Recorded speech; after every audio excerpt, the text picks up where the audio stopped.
अभ्यास यानी लगातार प्रयास करना मनुष्य के जीवन में वही भूमिका निभाता है जो ईंधन एक दीपक के लिए करता है। चाहे लक्ष्य कितना भी बड़ा क्यों ना हो, अभ्यास से उसे पाया जा सकता है। इसी सत्य को दर्शाती है यह प्रेरणादायक कहानी वृद्धराज की। यह कहानी उन दिनों की है जब शिक्षा का केंद्र गुरुकुल हुआ करते थे। वहां विद्यार्थी केवल पुस्तकों से नहीं बल्कि सेवा, अनुशासन और जीवन के व्यावहारिक पक्षों से भी ज्ञान प्राप्त करते थे। उसी समय में एक बालक था, वृद्धराज। वृद्धराज के माता पिता साधारण किसान थे।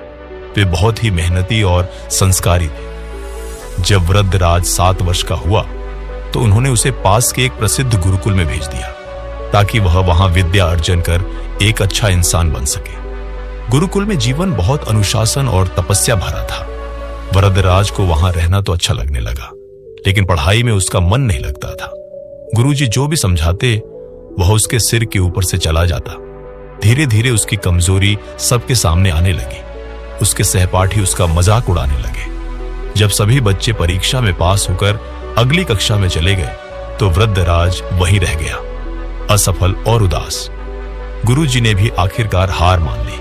उन्होंने एक दिन वृद्धराज को बुलाया और कहा, बेटा वृद्धराज, मैंने तुम्हें समझाने और सिखाने की बहुत कोशिश की, लेकिन अब लगता है कि शायद यह मार्ग तुम्हारे लिए नहीं है। बेहतर होगा कि तुम घर लौट जाओ और अपने माता पिता की खेतीबाड़ी में मदद करो। गुरुजी की बात सुनकर वृद्धराज बहुत दुखी हुआ। वह सोचने लगा कि शायद विद्या उसके भाग्य में नहीं है। आंखों में आंसू लिए भारी मन से वह घर के लिए चल पड़ा। रास्ते में दोपहर हो गई और उसे प्यास लगने लगी। उसने देखा कि कुछ महिलाएं कुएं से पानी भर रही थीं। वह पास गया और पानी मांगा। वहां एक बात ने उसका ध्यान खींचा, पत्थर के किनारे पर गहरे निशान। ये निशान रस्सी के बार बार रगड़ खाने से बने थे। उसने एक महिला से पूछा, माता, ये पत्थर तो बहुत कठोर लगते हैं, इन पर इतने गहरे निशान कैसे पड़ गए? महिला ने मुस्कुराकर कहा, बेटा, ये निशान हमने नहीं बनाए, ये तो वर्षों से इस कोमल सी रस्सी के कुएं से बार बार पानी खींचने से बने हैं। अभ्यास और समय का चमत्कार है ये। इस बात ने वृद्धराज के मन को झकझोर दिया। उसे लगा, अगर एक कोमल रस्सी लगातार अभ्यास से कठोर पत्थर पर निशान बना सकती है तो मैं अभ्यास से विद्या क्यों नहीं सीख सकता? उसके भीतर का आत्मविश्वास जाग उठा। अब वह खुद को कोसने की बजाय सुधारने के लिए तैयार था। उसने ठान लिया कि चाहे जितना समय लगे वह अब अभ्यास से ही अपनी कमजोरी को ताकत बनाएगा। वृद्धराज वापस गुरुकुल आया। गुरुजी हैरान हुए। तुम वापस क्यों आए हो वृद्धराज? वृद्धराज ने विनम्रता से कहा, गुरुवर, मुझे अब समझ में आ गया है कि अभ्यास ही सफलता की कुंजी है।